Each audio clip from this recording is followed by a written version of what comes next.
ವಿದ್ಯಾರ್ಥಿಗಳಿಗೆ ಹೇಗಿದೆ ಸರ್? ಮನಸ್ಥಿತಿ ಹೇಗಿದೆ? ಏನ್ ಸಮಸ್ಯೆ ಆಗ್ತಾ ಇದೆ? ಈಗ ಇನ್ನು 35 ದಿನ ಇದೆ. ಇವತ್ತಿಗೆ ಜೂನ್ 21ನೇ ತಾರೀಕು ಸಂಡೇ ನೀಟ್ ಎಕ್ಸಾಮ್ ನಡೆಸ್ತಾ ಇದ್ದಾರೆ. ನಾನು ಕರ್ನಾಟಕದ ವಿದ್ಯಾರ್ಥಿಗಳಿಗೆ ಹೇಳ್ತೀನಿ, ಈಗಲೂ ಕಾಲ ಮಿಂಚೋಗಿಲ್ಲ. 35 ಡೇಸ್ ನೀಟಾಗಿ ಪ್ರಿಪೇರ್ ಆಗಿ ದಯವಿಟ್ಟು NCERT ಮೇಲೆ ಫೋಕಸ್ ಮಾಡಿ. ಸೊ ಗೆಸ್ಟ್ ಪೇಪರ್ ಎಲ್ಲ ಮ್ಯಾಚಿಂಗ್ ಕರೆಕ್ಟ್ ಆಗಿರೋದ್ರಿಂದ ಪ್ರಾಯಶಃ ಪೇಪರ್ ಸ್ವಲ್ಪ ಮಟ್ಟಿಗೆ ಅನ್ಎಕ್ಸ್ಪೆಕ್ಟೆಡ್ ಬರಬಹುದು ಅಂತ ಸಾಮಾಜಿಕ ಜಾಲತಾಣದಲ್ಲಿ ತುಂಬಾ ಜನ ಟೀಚರ್ಸ್ ಹೇಳ್ತಾ ಇದ್ದಾರೆ. ಸೊ ದಯವಿಟ್ಟು NCERT ಅಲ್ಲಿ ಇನ್ಟೆಕ್ಸ್ಟ್ ಎಕ್ಸರ್ಸೈಸಸ್, ಸಮ್ಮರಿ ಮತ್ತೆ ಈ ಸೈಂಟಿಸ್ಟ್ ಗಳ ಬಗ್ಗೆ, ವಿಶೇಷವಾಗಿ ಬಯಾಲಜಿನ NCERT ಲೈನ್ ಬೈ ಲೈನ್ ಓದಿ ಖಂಡಿತವಾಗೂ ಒಳ್ಳೇದಾಗುತ್ತೆ. 35 ದಿನ ಸೀರಿಯಸ್ ಆಗಿ ಕನಿಷ್ಠ ಒಂದು 14-15 ತಾಸು ಓದಿದ್ರೆ ನೀಟ್ ಪರೀಕ್ಷೆ ಪಾಸ್ ಆಗುತ್ತೆ. ಕರ್ನಾಟಕದ ವಿದ್ಯಾರ್ಥಿಗಳಿಗೆ ರಿಕ್ವೆಸ್ಟ್ ಮಾಡ್ತೀನಿ, ದಯವಿಟ್ಟು ಸೀರಿಯಸ್ ಆಗಿ ಓದಿ. ಮತ್ತೆ ಇನ್ನೊಂದು ಹೇಳಕ್ ಬಯಸ್ತೀನಿ ಸರ್, ನೀಟ್ ಕ್ವಶನ್ ಪೇಪರ್ ನ ಲೀಕ್ ಮಾಡಿರೋ ವ್ಯಕ್ತಿ ಬಿಜೆಪಿಯ ಯುವ ಮೋರ್ಚಾದ ಸದಸ್ಯ, ರಾಜಸ್ಥಾನದ ಶಿಕ್ಷಣ ಮಂತ್ರಿ, ಬಿಜೆಪಿ ಸರ್ಕಾರದ ರಾಜಸ್ಥಾನದ ಶಿಕ್ಷಣ ಮಂತ್ರಿಯ ಆತ್ಮೀಯ. ಯುವ ಮೋರ್ಚಾದಲ್ಲಿ ಆತ ಗುರುತಿಸ್ಕೊಂಡಿದ್ದಾನೆ, ಅಂದ್ರೆ ಪಾರ್ಟಿ ಬೇರರ್ ಅಲ್ಲಿ ಇದ್ದಾನೆ. ಇವತ್ತು ಆಂಗ್ಲ ಚಾನೆಲ್ಸ್ ಅಲ್ಲಿ ಎಲ್ಲಾ ಕಡೆ ಆತನು ಬಹಳಷ್ಟು ಜನ ಬಿಜೆಪಿ ಅವ್ರ ಜೊತೆ ಕಾಂಟ್ಯಾಕ್ಟ್ ಇದ್ದಾನೆ. ಬಿಜೆಪಿ ಸಕ್ರಿಯ ಸದಸ್ಯ. ಇವತ್ತು ಬಿಜೆಪಿಯ ರಾಜಸ್ಥಾನದ ಎಜುಕೇಶನ್ ಮಿನಿಸ್ಟರ್ ಆತ್ಮೀಯ. ಅವ್ರ ಜೊತೆ ಕಾರಲ್ಲಿ ಟ್ರಾವೆಲ್ ಮಾಡೋದು ಎಲ್ಲಾ ಫೋಟೋಸ್ ಅವ್ನ ಪೇಜಲ್ಲಿ ಸಿಕ್ಕಿದೆ. ಇದನ್ನ ಅಫಿಷಿಯಲಿ ಇಂಗ್ಲಿಷ್ ಮೀಡಿಯಾದವರು ಬಹಿರಂಗ ಪಡಿಸಿದ್ದಾರೆ. ಸೊ ಇದರಿಂದ ಏನ್ ಅರ್ಥ ಆಗುತ್ತೆ, ಈ ಪೇಪರ್ ಸ್ಕ್ಯಾಮ್ ಇಂದ ಬಿಜೆಪಿ ಅವರಿದ್ದಾರೆ. ಈಗ ಯುವ ಮೋರ್ಚಾವನ್ ಇದಾನೆ ಅಂತ ಸಾಮಾಜಿಕ ಜಾಲತಾಣದಲ್ಲಿ ಓಡಾಡ್ತಿದೆ. ಇದರಿಂದ ಬಿಜೆಪಿ ಅವರ ಇಂಟಿಗ್ರಿಟಿ ಅರ್ಥ ಆಗುತ್ತೆ. ನಮ್ ತೇಜಸ್ವಿ ಸೂರ್ಯ ಅವರು ನಿನ್ನೆ ಜನಿವಾರದ ಬಗ್ಗೆ ಮಾತಾಡಿದ್ರು. ಸರ್, ಬ್ರಾಹ್ಮಣ ಸಮುದಾಯ ನಮ್ಮ ಸಮಾಜಕ್ಕೆ ತುಂಬಾ ದೊಡ್ಡ ಕೊಡುಗೆ ಕೊಟ್ಟಿದೆ. ಬ್ರಾಹ್ಮಣ ಸಮುದಾಯದ ಬಗ್ಗೆ ನನಗೆ ಅಪಾರವಾದ ಗೌರವ ಇದೆ. ಇವತ್ತು ಬ್ರಾಹ್ಮಣ ಸಮುದಾಯದ ಅರ್ಚಕರಿಗೆ ಒಳ್ಳೇದಾಗ್ಬೇಕು ಅಂತ ನಾವೊಂದು ಬಿಲ್ಲು ತಂದ್ವಿ, ಅವ್ರ ಪರವಾಗಿ ನಿಂತಿದೀವಿ. ತೇಜಸ್ವಿ ಸೂರ್ಯ ಅವರೇ, ಜನಿವಾರದ ಬಗ್ಗೆ ಮಾತನಾಡ್ತಾ ಇರ್ತಕ್ಕಂಥ ನಿಮಗೆ 22 ಲಕ್ಷ ಮಕ್ಕಳ ನೀಟ್ ಭವಿಷ್ಯದ ಬಗ್ಗೆ ಜ್ಞಾಪಕ ಬರ್ಲಿಲ್ವಾ?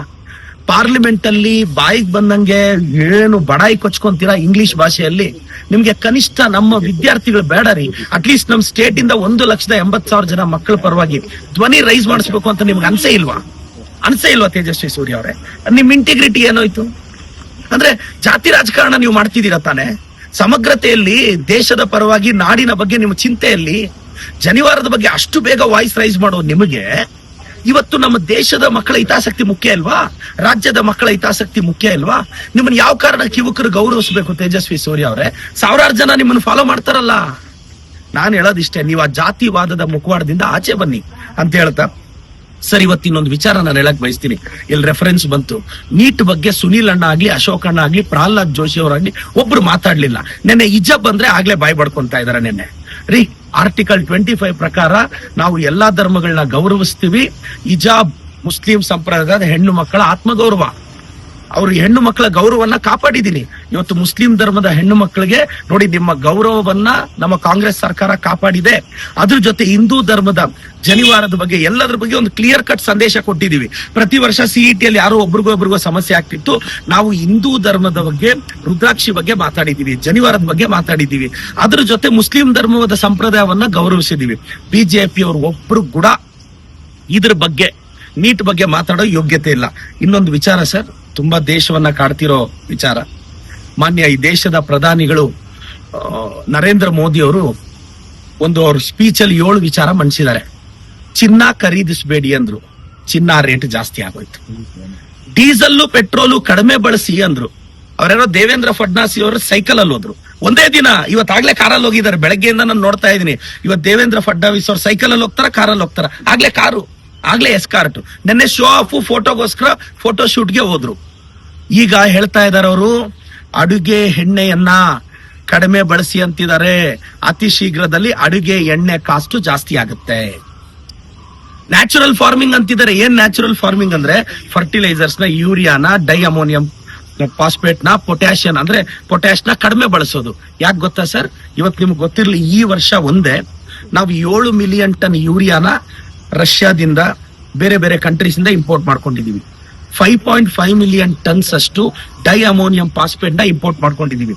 2.5 ಮಿಲಿಯನ್ ಅಷ್ಟು ಪೊಟ್ಯಾಶ್ ನ ಇಂಪೋರ್ಟ್ ಮಾಡ್ಕೊಂಡಿದೀವಿ. ನನಗೆ ಗೊತ್ತಿರೋ ಪ್ರಕಾರ ಇವ್ರು ಇಂಪೋರ್ಟ್ ಟ್ಯಾಕ್ಸ್ ಜಾಸ್ತಿ ಮಾಡ್ತಾರೆ, ಲಾಭ ಬರ್ಲಿ ಅಂತ.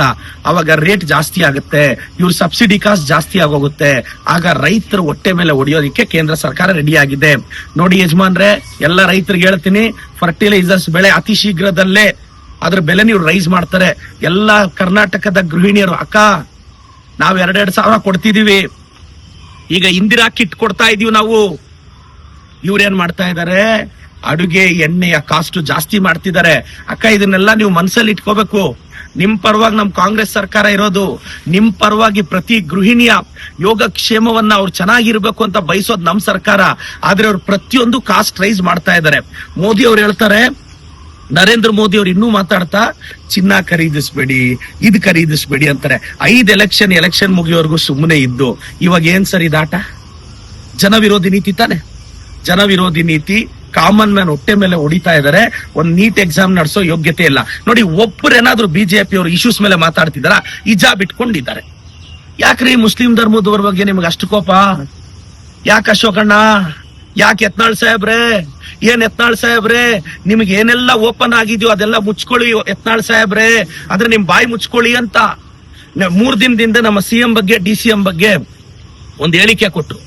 ಆ ಹೇಳಿಕೆನ ನಾನು ಖಂಡಿಸ್ತೀನಿ. ಯತ್ನಾಳ್ ಸಾಹೇಬ್ರೆ, ದಯವಿಟ್ಟು ಏನೆಲ್ಲ ಓಪನ್ ಆಗಿದ್ಯೋ ಅದೆಲ್ಲ ತಾವು ಕ್ಲೋಸ್ ಮಾಡ್ಕೊಂತೀರಾ.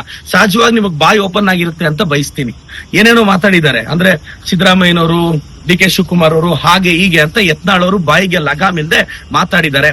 ದಯವಿಟ್ಟು ಯತ್ನಾಳ್ ಸಾಹೇಬ್ರೆ, ನಿಮ್ಮ ಬಾಯನ್ನ, ನಾಲಿಗೆಯನ್ನ ಸಾಧ್ಯವಾದಷ್ಟು ಹಿಡಿತದಲ್ಲಿ ಇಟ್ಕೊಳ್ಳಿ. ಇವಾಗ ಏನೋ ಶಾಲ್ ಹಂಚ್ತಾರಂತೆ ಸರ್.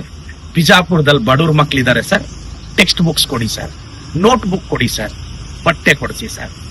ನಿಮ್ ಶಾಲು ಯಾರಿಗ್ ಬೇಕು ಸರ್? ಬಡ ಮಕ್ಕಳಿಗೆ ಕೊಡ್ಸಿ. ಬೇಡ ಸರ್, ಬ್ರಾಹ್ಮಣ ಬಡ ಸಮುದಾಯದ ಅರ್ಚಕರ ಮಕ್ಕಳು ಸ್ಟ್ರಗಲ್ ಅಲ್ಲಿ ಇದ್ದಾರೆ, ಅವ್ರಿಗೆ ಏನಾದ್ರೂ ಸಹಾಯ ಮಾಡಿ ಸರ್. ಸರ್, ನೀವೇ ಸಹಾಯ ಮಾಡ್ತಿರೋ ಅದ್ರ ಡಬಲ್ ನಾನು ಸಹಾಯ ಮಾಡ್ತೀನಿ ಸರ್.